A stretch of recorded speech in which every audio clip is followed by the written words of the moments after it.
what I love about the story is that it wasn't a biography that was a chronological order of Laurel and Hardy. It was took a little bit of their lives. Yeah. Yeah, well, I think that's, at this point, I mean, I made a satire of a biopic called Walk Hard, so I have a lot of nerve making any kind of biography film.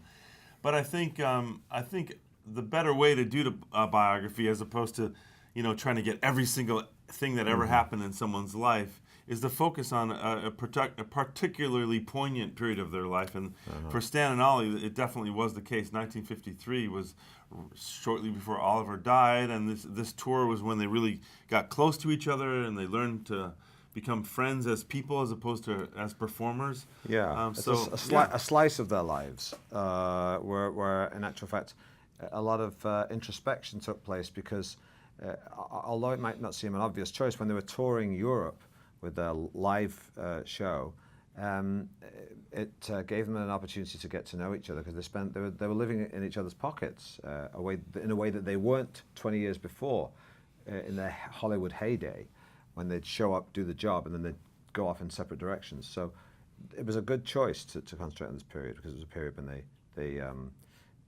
they were looking back on their lives. For you two, was there any intimidation playing these two iconic men?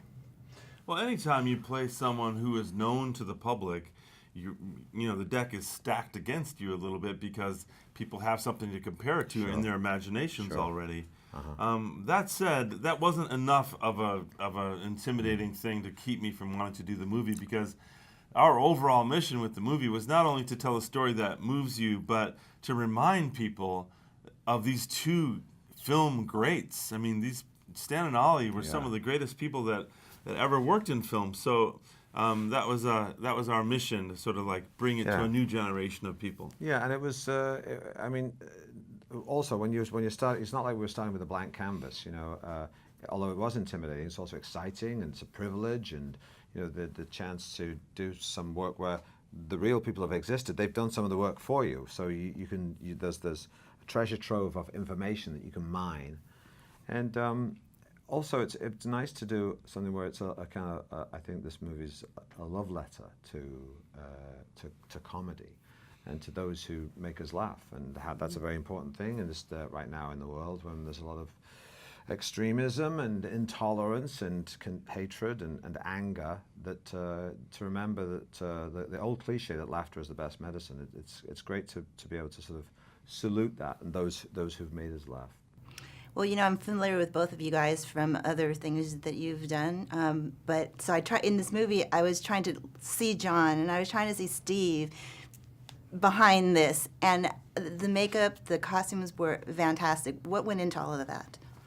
Well, we had Mark Coulier, who designed the prosthetics. He's an award-winning makeup guy.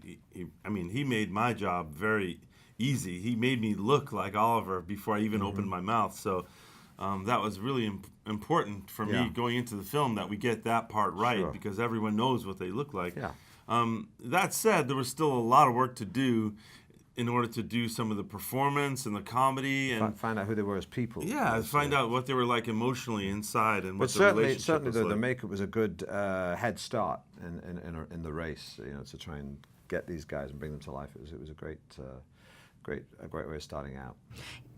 Mannerisms, because a lot of times when an actor portrays a real life person, they kind of try to get the essence of the character. But you guys really had to mimic mannerisms of these two men. Well, we had archive information to go on in their performing characters, and their real personalities have some resemblance to their on-screen personas. And we also had a great clown advisor, Toby Sedgwick, who taught us the physical stuff, and we had a lot of rehearsal time, which was which was important, and gave us a chance to nail that sort of the physical side of stuff. Yeah, the gestures, was something that you could work on, and like the tie twiddling, like this kind of thing.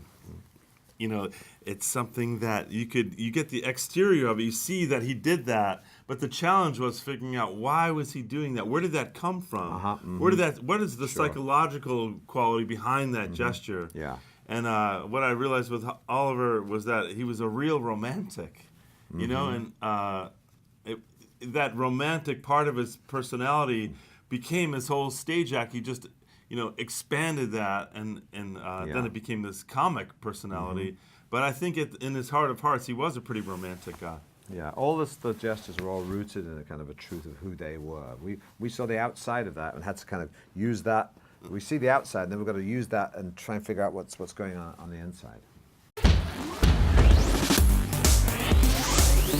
Made in Hollywood. Hey guys, thanks for checking out this video. We want to know, what would you have asked? Let us know in the comments below. And if you liked this video, don't forget to hit the like button. And as always, for more videos like this, hit the MIH TV logo right here. And for the next awesome video, click right there.